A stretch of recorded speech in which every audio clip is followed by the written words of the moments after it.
Saludos cordiales, mi nombre es Carla Velasco Silva, profesora de la Universidad del Zulia. En esta oportunidad voy a conversar con ustedes acerca de la sentencia 445-446 de la Sala Político-Administrativa del Tribunal Supremo de Justicia y sus efectos al sector universitario venezolano. Efectos didácticos. Esta presentación se ha dividido en tres partes: antecedentes, el análisis de la sentencia 445-446 y conclusiones. Para iniciar con los antecedentes, me gustaría afirmar que en Venezuela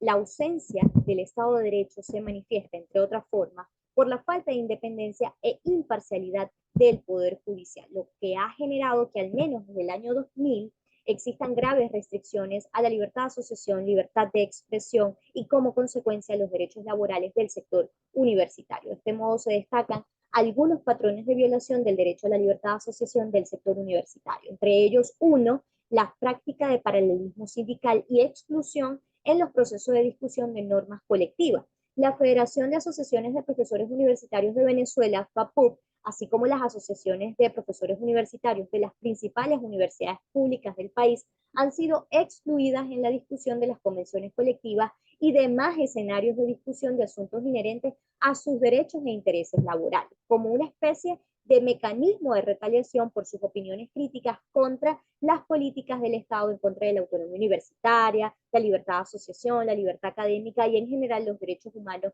en Venezuela, estableciendo una práctica como la exclusión de la mencionada federación de las discusiones primera, segunda, tercera y cuarta convenciones colectivas únicas del sector universitario. Y en atención a la cuarta convención colectiva única del sector universitario que se aprobó en el año 2021, se hizo sin convocar a los gremios que están legitimados para la discusión, en claro favorecimiento a una organización paralela que es la Federación de Trabajadores y Trabajadoras Universitarios de Venezuela, que es un grupo gremial en pro del gobierno.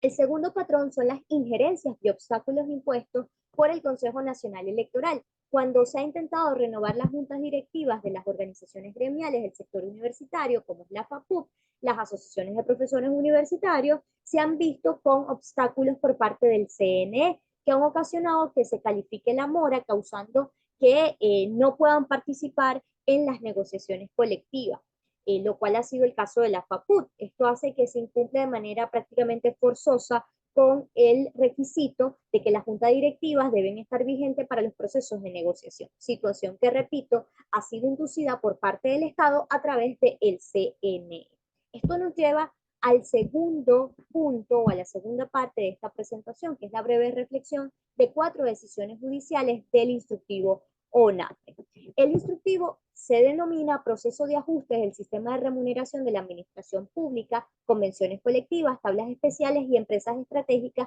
de la Oficina Nacional de Presupuesto ONAPRE, integrada por el Ministerio del Poder Popular de Economía, Finanzas y Comercio Exterior.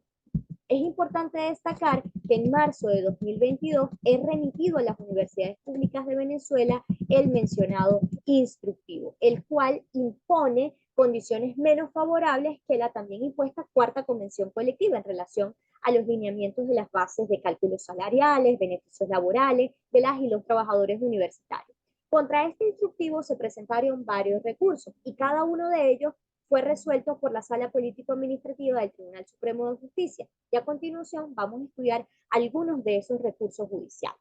La primera es la sentencia 0444, la cual resuelve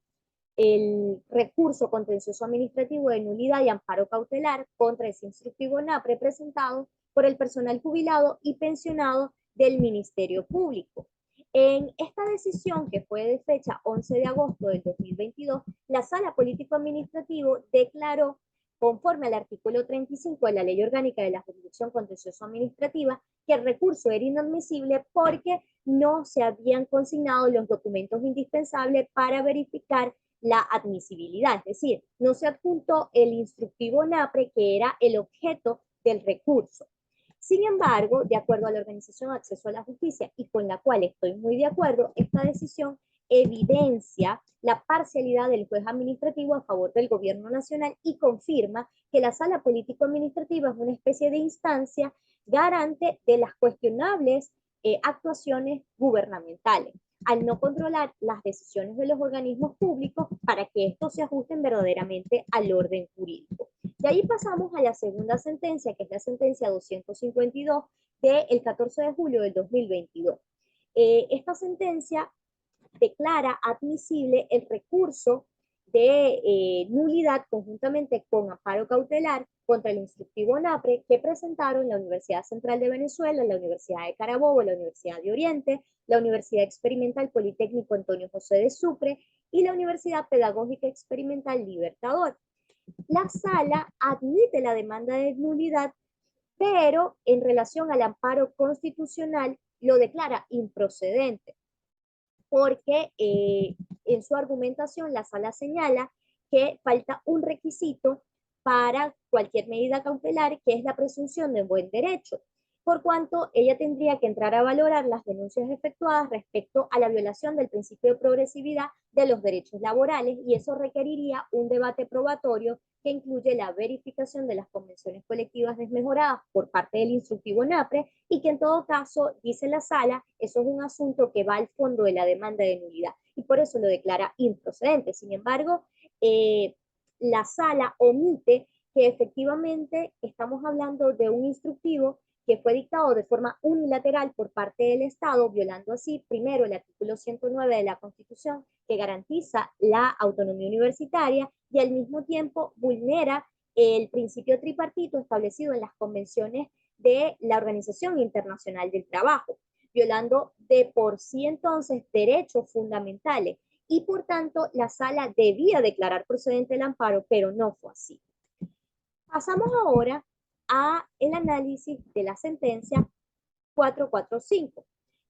donde la sala político-administrativa resuelve la demanda de nulidad conjunta con amparo cautelar contra el instructivo NAPRE por parte de las universidades que ya mencioné. Resalta el hecho que ya en la sentencia 252 que expliqué hace unos momentos, el 14 de julio del 2022, la sala político-administrativa había admitido el recurso de nulidad y había declarado improcedente el amparo. Pero en esta sentencia 445, la sala se retracta de su propia decisión, y para justificar lo injustificable que fue la revocación de la admisión de la demanda, la sala político-administrativa se basa en el mismo artículo 35 de la Ley Orgánica de la Jurisdicción Administrativa, señalando que las causales de admisibilidad son de orden público y por lo que puede modificar o revocar su decisión. Bajo este argumento, entonces, la sala decide cambiar su propia decisión, que ya había admitido la demanda de nulidad, y ratifica la tesis absurda de la inexistencia del instructivo que desarrolló en la sentencia 444 que también expliqué hace unos momentos. Esto último debe destacarse porque pone en evidencia la diferencia entre este caso de las universidades y el de los jubilados y pensionados del Ministerio Público, el cual fue declarado ya inadmisible desde el principio, debido a que no adjuntaron el acto impugnado. Pero en el caso del estudio, ya la sala había admitido el recurso y además había comprobado que se habían adjuntado todos los documentos necesarios. De modo que, adjuntado como fue el acto cuestionado, lo que procedía en ese momento, en el supuesto de que la sala tuviese alguna duda sobre la inexistencia de ese acto, es que en una etapa posterior del juicio se oficiara a ONAPRE a los efectos de que esa misma oficina se pronunciara sobre la inexistencia o no de ese instructivo. Sin embargo, en lugar de actuar así, la sala aplica las conclusiones de la sentencia 444, un supuesto que no solamente además es distinto, sino que ya se había verificado que estaba adjunto el acto impugnado, el cual ahora, en esta sentencia 445, es declarado inexistente, sin que incluso la propia ONAPRE dijera algo al respecto. Esto, por supuesto, va acompañado de que la sala multa a todas las universidades nacionales accionantes y a sus abogados a pagar unas 50 veces el tipo de la moneda de mayor valor publicado por el Banco Central de Venezuela, como también lo hizo en la referida sentencia 444. En definitiva, la sala político-administrativa en esta decisión lo que hizo fue reeditar el argumento, que es inaceptable y además irrazonable, de la inexistencia del instructivo para desestimar la acción de nulidad. y sin debate alguno la sala negó a los accionantes la tutela judicial efectiva porque a su juicio era un acto inexistente, sin explicar por qué el hecho de que no se anexara el acto o una copia del mismo es prueba de su inexistencia. Y eso nos lleva a la sentencia 446, donde la Universidad de los Andes hace lo propio e interpone demanda de nulidad conjuntamente con acción de amparo cautelar contra el instructivo, y la sala político-administrativa aplica los mismos términos para decidir que en la sentencia 445. Incluso también con esta demanda que interpone la Universidad de los Andes, la propia sala en la sentencia 254 del 14 de julio también había admitido la demanda, pero en la sentencia 446 hace lo mismo que en la 445 y decide que es inadmisible. Obviamente esto genera un desorden procesal, además un estado de indefensión y de inseguridad jurídica. Ya para concluir, podemos decir que las evidentes contradicciones de la sala político-administrativa y la falaz argumentación esgrimida representa un atentado contra el orden constitucional, las garantías y principios fundamentales como la seguridad jurídica y la tutela judicial efectiva. También es importante destacar que todas estas actuaciones están en contravención de las normas constitucionales venezolanas, el artículo 20 de la Declaración Universal de Derechos Humanos, los artículos 21 y 22 del Pacto Internacional de los Derechos Civiles y Políticos, el artículo 8 del Pacto Internacional de los Derechos Económicos, Sociales y Culturales, y además ya la Comisión Interamericana de Derechos Humanos, el Mecanismo Especial de Seguimiento para Venezuela y las relatorías especiales sobre los derechos económicos, sociales, culturales, ambientales y la libertad de expresión han hecho públicas las preocupaciones en torno a estos derechos que he mencionado, porque no solamente estas normativas que he mencionado garantizan el derecho a la libertad de asociación, sino también que los estados tienen la obligación de abstenerse de crear barreras para la organización colectiva y además deben garantizar el pleno desarrollo de la libertad sindical y de asociación. Cuando la sala político-administrativa señala que el instrumento sobre el cual el Ejecutivo Nacional realiza los pagos a los trabajadores públicos no existe, es un atentado a la dignidad de quienes prestan servicio en los diferentes ámbitos de la administración pública y en lo particular del sector universitario. Quien acude al órgano judicial termina siendo multado por supuestamente incurrir en temeridad procesal y termina pues agravando la situación de quienes acudieron a buscar justicia para que se restablecieran sus derechos laborales desmejorados, pero terminaron en una situación patrimonial más comprometida como consecuencia de la multa. Muchísimas gracias.